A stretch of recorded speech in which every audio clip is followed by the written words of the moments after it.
Welcome back to another video guys. So பொதுவாக வந்து அரவிந்த் தான் பார்ப்பான்.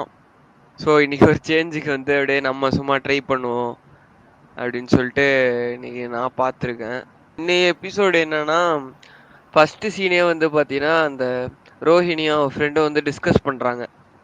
எப்படி வந்து எங்க அத்தை வந்து ஒத்துக்கிட்டாங்க, அந்த 2 ரீசன் சொல்லிட்டு சொல்லிட்டு இது மாரி டிஸ்கஸ் பண்றாங்க. அப்புறம் பாத்தீங்கன்னா சிட்டி ஃபோன் அடிக்கிறான். இந்த மாதிரி எப்ப பணம் வரும், அவன் வந்து ரொம்ப சீரியஸா இருக்கான். பிஏ ரொம்ப சீரியஸா இருக்கானா? சீரியஸா இருக்கான். பணம் எப்படி வரும்? உடனே அவன் ஃப்ரெண்டு வந்து ஐடியா கொடுக்குறா. ஏய் பேசாம அவன்கிட்டே வட்டி வாங்கி அவனுக்கே கொடுத்துடலாமா அப்படிங்கிற மாதிரி ஆக்சுவலா ஒரு அந்த லூசுத்தனமா. திவ்யான்ற இது வந்து கொஞ்சம் கிரிஞ்சு காமெடி நிறைய பண்ணும். ஆமா ஆமா, அது கொஞ்சம் இரிட்டேட் காமெடி நிறைய வரும்.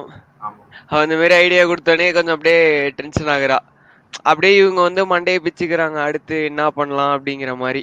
ஆனா ரோஹிணி வந்து ரொம்ப கியூரியஸா இருக்கா, எப்படி வந்து அத்தை வந்து ஒத்துக்கிட்டாங்க வாபஸ் வாங்குறதுக்கு அப்படிங்கிற மாதிரி.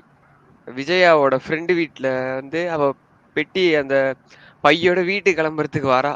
கரெக்டா பாத்தீங்கன்னா அவங்க முத்தோட மீனாவோட அம்மா அப்பா அவங்க ஃபேமிலி வந்து மன்னிப்பு கேட்க வராங்க. விஜயா உடனே ரொம்ப அடமண்டா இருக்கா. இல்ல, நாம எப்படி இந்த மாதிரி ஒரு காரியத்தை பண்ணிட்டு எப்படி நான் வந்து மன்னிச்சு விடணும். முத்து பேசுறான், மீனா பேசுறாங்க. அப்புறம் அந்த அவன் பேர் என்னது, சத்யா. ஒருத்த சத்யா வந்து என்ன சொல்றான், அவனே வந்து மன்னிப்பு கேக்குறான். அப்புறமேட்டுக்கா அந்த பணம் கொடுத்ததுதான் தெரியாதுல்ல. டக்குன்னு முத்து என்ன சொல்லிட்டான், இந்த மாதிரி வக்கீல்கிட்ட எல்லாம் 5 லட்சம் கொடுத்து இது பண்ணிருக்கோம் அப்படிங்கிற மாதிரி சொன்னோடனே விஜயாக்கு மைண்டு போகுது.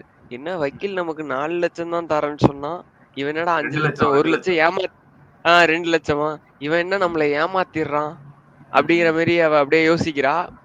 அப்புறம் ஒரு கட்டத்துல வந்து முத்து வந்து ஐடியா பண்ணி இந்த மாதிரி அவங்க ஃப்ரெண்டோட அப்பா வந்து இந்த மாதிரி டிவோர்ஸ் பண்ணலாம்னு சொல்லி ஒரு கதை ஓடிட்டு இருந்தது இல்ல, அது ஆமா அப்படியே ஆமா. அவ ஃப்ரெண்டுக்கு அதுல போட்டோனே அவ வந்து அட்வைஸ் பண்ணான் கொஞ்சம். பார்வதியா? அட்வைஸ் பண்ணனே பார்வதி வந்து அட்வைஸ் பண்ணாளா விஜயாக்கு. டக்குன்னு ஓகே, அவ அப்படியே மைண்ட மாத்திட்டு அப்படியே வீட்டுக்கு வந்துட்டா.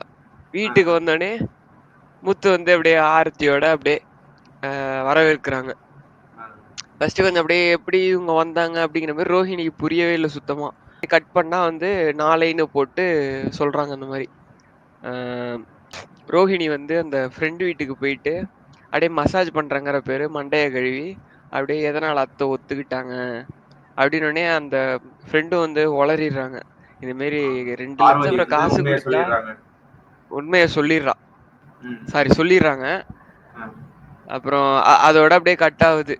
ஸோ நாளைக்கு என்ன ஆகுங்கிறது வந்து நீ தான் ஏதாவது ப்ரெடிக்ஷன் இருக்கா? நமக்கு வந்து அந்த ப்ரெடிக்ட் பண்ற அளவுலாம் இல்ல, நமக்கு பெருசா ப்ரெடிக்ஷனை தெரியாது. தாண்டி இந்த இந்த ஆ விஷயம் வந்து சப்புன்னு முடிஞ்சது ரோஹிணிக்கு தான் மிகப்பெரிய பேக் ஃபயர்னு நினைக்கிறேன்.